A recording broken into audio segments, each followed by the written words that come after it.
সংবিধানের সঙ্গে সাংঘর্ষিক বলে সুপ্রিম কোর্টের বিচারপতি নিয়োগ ও সচিবালয় সম্পর্কিত অধ্যাদেশ রহিতকরণ ও হেফাজতের সুপারিশ।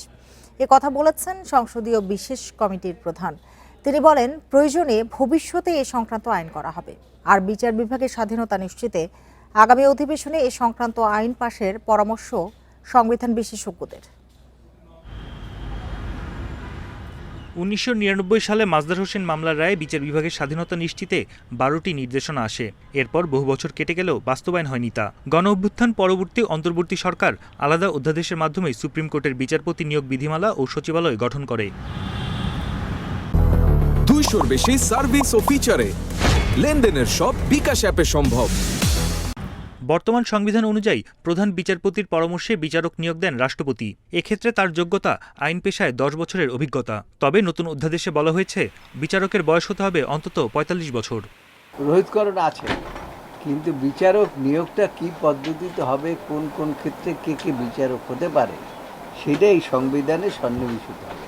পার্লামেন্ট যাহা আনবে, পার্লামেন্টে যাহা কিছু আলোচনা হবে, সব কিছুই তো জনগণের ইচ্ছার প্রতিফলন। সুপ্রিম কোর্ট সচিবালয় গঠন ও কার্যপদ্ধতি নিয়ে নোট অফ ডিসেন্ট আছে, তাই সংসদে আলোচনা জরুরি। সচিবালয়টা কোথায় থাকবে, কিভাবে থাকবে, সেটাও পার্লামেন্ট আলোচনা করে নির্ধারণ করলে এটা এই সংবিধানের নির্ধারণ। সংবিধান বিশেষজ্ঞরা বলছেন, বিচার বিভাগের স্বাধীনতা নিশ্চিতের মতো গুরুত্বপূর্ণ বিষয় সংসদে আলোচনার মাধ্যমে আইন পাশ হওয়া উচিত। বিচারপতি নিয়োগ, তারপরে ওই বিচার বিভাগের পৃথক সচিবালয়, এগুলি অবশ্যই প্রয়োজন।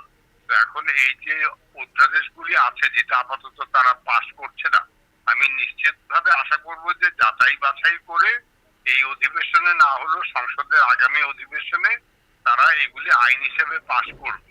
এই অধ্যাদেশগুলো রহিতকরণের ফলে এই প্রক্রিয়ায় আপাতত নতুন কোনো কার্যক্রম নেওয়া যাবে না। তবে হেফাজতের ফলে এ পর্যন্ত নেওয়া কোনো কার্যক্রমও বাতিল হবে না। আমরা এটা রহিত করে রেখেছি, তার কারণ হলো না হলে পরে তো কালকেই তাদেরকে চলে যেতে হবে। আমরা যদি এই আইনটা বাতিল করে দিতাম, এই 4টে অধ্যাদেশ, তাহলে পরে তাদেরকে কালকেই চলে যেতে হতো। সেটার জন্য অদূর ভবিষ্যতে আমরা বলেছি এটাকে বিল আকারে আনতে। ১৩৩ অধ্যাদেশের মধ্যে ৯৮টি হুবহু গ্রহণ করা হয়েছে, ১৫টি সংশোধনী। এছাড়া ১৬টি অধ্যাদেশ অধিক পরীক্ষা নিরীক্ষার পর আইন পাশের সুপারিশ দিয়েছে সংসদের বিশেষ কমিটি। বাকি 4টি রহিতকরণ ও হেফাজতের সুপারিশ। বন ইবনে কামাল, ইন্ডিপেন্ডেন্ট নিউজ, ঢাকা।